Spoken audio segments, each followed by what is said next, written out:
Hello guys, Radhe Radhe. आप सब कैसे हैं? उम्मीद है कि आप सब अच्छे होंगे। मैं बिल्कुल ठीक हूँ। तो आज आपको एक सुंदर सी कहानी लेके आई हूँ जो इस प्रकार है। बहुत पुराने समय की बात है। एक जंगल में के पेड़ों पे एक बूढ़ा कबूतर रहता था और एक नीलकंठ रहता था। बूढ़ा कबूतर नीलकंठ में बहस छिड़ गई। बूढ़ा कबूतर बोलता है कि बुद्धि बड़ी है, नीलकंठ बोलता है कि भाग्य बड़ा है। तो दोनों में बहस छिड़ गई। तो बूढ़ा कबूतर बोला बुद्धि हमेशा भाग्य से बड़ी होती है। तो नीलकंठ बोला वो कैसे? बोला देखो, मैं तुम्हें कहानी सुनाने जा रहा हूँ। कहानी इस प्रकार है। एक बार ब्रह्मलोक में बहस छिड़ गई। ये बुद्धि बोली कि मैं बड़ी हूँ, भाग्य बोला मैं बड़ा हूँ।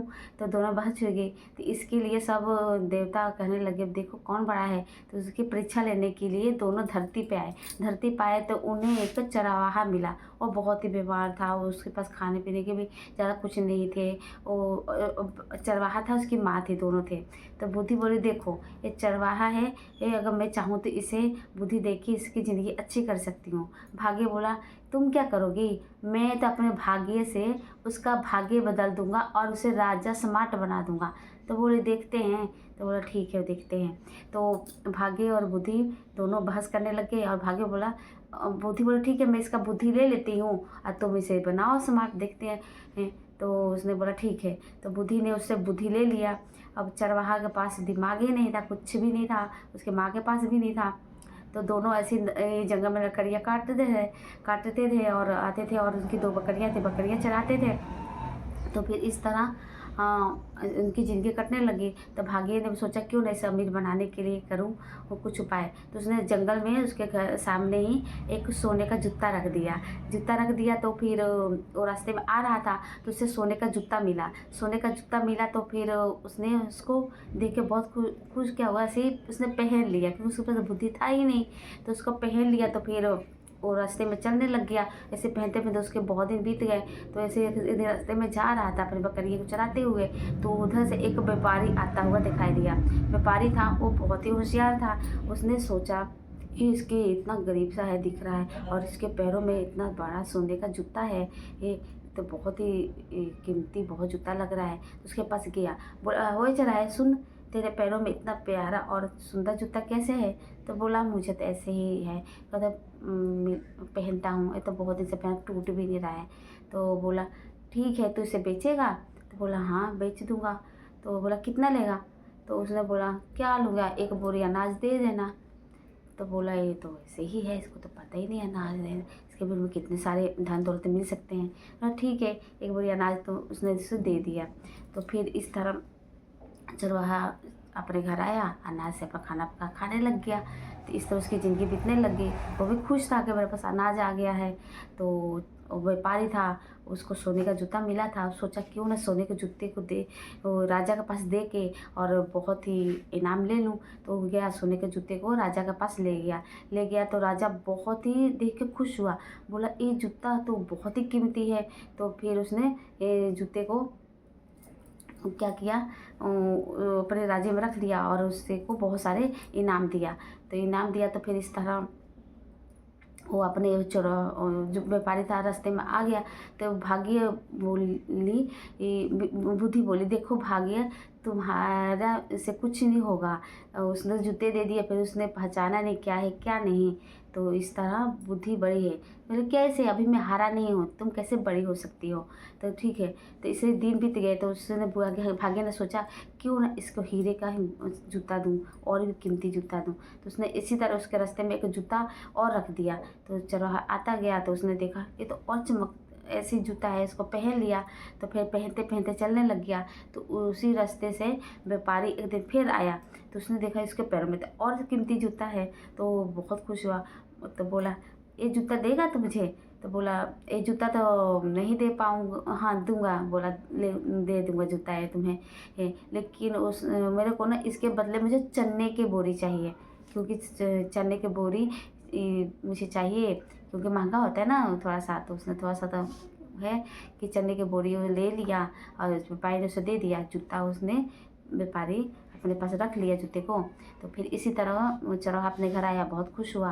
तो चने की बोरी पाके ऐसे उसका दिमाग तो था ही नहीं। तो ये जो व्यापारी था फिर राजा के पास गया। तो उसने जूता दिखाया।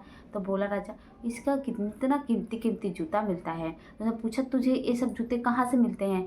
तो बोला, कहीं से नहीं, मैं एक व्यापार करता हूँ ना, तो उस राज्य में एक राजकुमार आता है, वो मेरे व्यापार से खुश होके मुझे सोने और ऐसे जूते देता है, जिसको मैं आपके राज्य में दे देता हूँ। तो बोला, ठीक है, उस सम्राट को बुलाओ और मैं अपनी बेटी का शादी करूँगा उसी से। तो क्योंकि वो बहुत ही अमीर है और बुद्धिमान भी लग रहा है। तो बोला व्यापारी, बोला ठीक है।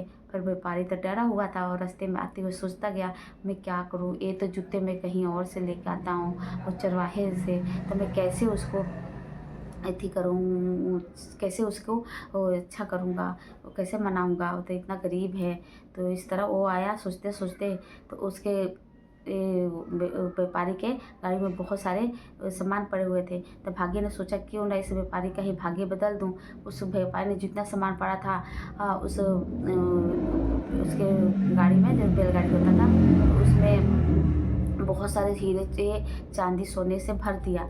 तो व्यापारी खुश हुआ, देखा मेरे गाड़ी में इतने सारे सोना चांदी हीरा पड़ा है, क्यों ना इसको बेच के जो चरवाहा है उसको सम्राट बना दूँ, उसके राज्य खड़ा कर दूँ, तो उसके लिए राजकुमारी की शादी हो जाएगा और राजा खुश हो जाएगा और मेरे को वो मौत के घाट नहीं उतारेगा। उसने बोल दिया राजकुमार को ले आओ, नहीं तो तुम्हें मौत के घाट उतार दूंगा।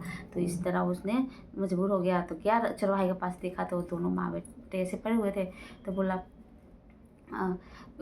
तुम्हें को हम ना बहुत बड़ा आदमी बनाना चाहते। बोला चरवाहा बोला, चलो जो मर्जी करना है करो, लेकिन मेरी 2 बकरियां हैं ना, वो कहीं नहीं जानी चाहिए। तो बोला ठीक है।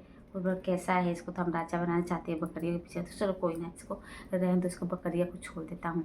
तो इस तरह उसने बहुत सारे धन दौलत बेच के एक राज खड़ा कर दिया, सैनिक बहुत सारे इकट्ठे कर लिए, एक महल बना दिया। इस तरह वो राजा बना दिया उसे भी, सम्राट को।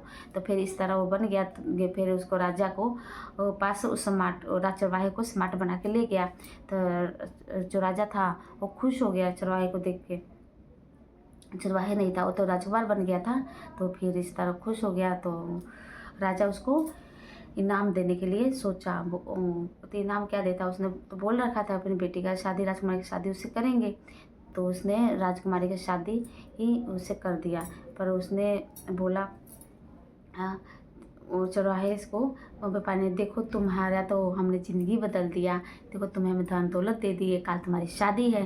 तो बोला, क्या तुमने हमारी ज़िंदगी बदल दी है, हमारी बकरी वगैरह, हमारी ज़िंदगी तुमने तो ख़राब कर दी, पता नहीं कहाँ से एक सब ला दिए हो, ये हमारे किस काम के हैं, हमें तो अनाज चाहिए था, हमें बकरियाँ चाहिए थे, वही हमारी सबसे बड़ी ज़िंदगी होती है।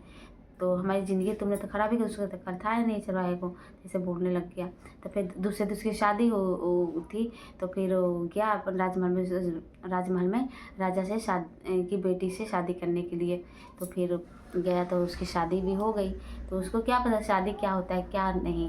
तो वो इस तरह अपने कमरे में बैठा था। जो राजकुमारी थी वो पूरा सज धज के एकदम सुंदर परी की तरह बन के आई। परी की तरह बन के आई तो उसके लिए दूध लेके आई। तो जो था चरवाहा राजकुमार बना था वो बिल्कुल डर गया। बोला, मैंने मैं सोचने लगा, दादी माँ ने मेरे को बचपन में कहानी सुनाई थी कि जो चुड़ैल होती है ना, हैं, वो पूरा सज धज के आती है और आदमियों को खा जाती है। इस तरह वो डर गया। तो वो इतना डरा ना, दौड़ते दौड़ते दौड़ते दौड़ते एक नदी के पास जा पहुँचा, वहीं पे बैठ गया। और उधर राजा को जब पता चला कि जो राजकुमार है वो भाग गया है, तो वो उसके पीछे सैनिक लगा दिए। और सैनिक लगा दिए तो फिर उसको मारने के लिए वो मेरी बेटी का तिरस्कार किया है। तो सैनिक उसको पकड़ के ले आए। तो बोले, सुबह तुम्हारे मौत के घाट उतार दे, क्योंकि तुमने मेरी बेटी की तिरस्कार किया है, बेइज्जती किया है। तो उसको पता ही नहीं था क्या होता है मौत के घाट, कुछ नहीं। तो इस तरह फिर बुद्धि भाग्य से बोली, देखो तुम हार गए हो। तो भाग्य बोला, हाँ मैं तो हार ही गया हूँ, अब क्या कर सकते हैं। और देखो मेरी बुद्धि उसको नहीं थी, तुमने उस चरवाहे की जान खतरे में डाल दिया है, अब क्या होगा। तो बोला भाग्य, ठीक है तुम बहुत बड़ी हो ना हमारे से भाग्य से, तो तुम उसकी जान बचा के दिखाओ। तो बोला ठीक है, सुबह देखना कैसे होता है, उसकी जान बचती है। तो राजा जब उसे मौत के घाट उतारने वाला था, तो सुबह सुबह तो उसको बहुत ज़्यादा अक्ल आ गया था, बुद्धि आ गई थी उसके दिमाग में वापस। तो फिर आ गई थी। तो फिर उसने बोला, राजा मेरी क्या गलती है, तुम मुझे क्यों मारना चाहते हो, मैंने ऐसा क्या किया है। तो बोला तुमने मेरी बेटी का तिरस्कार किया है, तुम्हारे कारण ही मेरी बेटी को आंखों में आंसू आया है, तुम इसको छोड़ के नदी किनारे भाग गए थे। तो बोला ओ इतनी सी बात है। देखिए मेरे कानों में आवाज़ आई थी नदी के किनारे कोई डूब रहा है, तो मैं उसको दौड़ते दौड़ते उसको बचाने गया। तो बताइए किसी की जान बचाना कोई ख़राब बात होता है? तो बोला नहीं, जान बचाना तो बहुत अच्छी बात होता है। तो इसी तरह मैंने किसी की सहायता किया हूँ, किसी की जान बचाया हूँ, तो मुझे क्यों मौत के घाट उतार रहे हैं? तो बोले हाँ ये तो सही बात है। तो राजा बोला हाँ ये तो बहुत दयालु भी है और अक्लमंद भी है। तो फिर अपनी बेटी का शादी कर दिए थे, फिर उसको धूमधाम से विदाई कर दिए। तो फिर इस तरह वो जो उसके पास बुद्धि आ गई थी चरवाहे के पास, तो इस तरह वो राजकुमारी की तरह ज़िंदगी जीने लग गया। राजकुमार राजकुमारी दोनों अच्छे से ज़िंदगी जीने लग गए। तो इस बताइएगा कहानी कैसी लगी? अगर कहानी अच्छी लगी होगी तो आप वीडियो को लाइक कमेंट शेयर ज़रूर कीजिएगा और चैनल को सब्सक्राइब कीजिएगा। तब तक राधे राधे, जय श्री कृष्णा।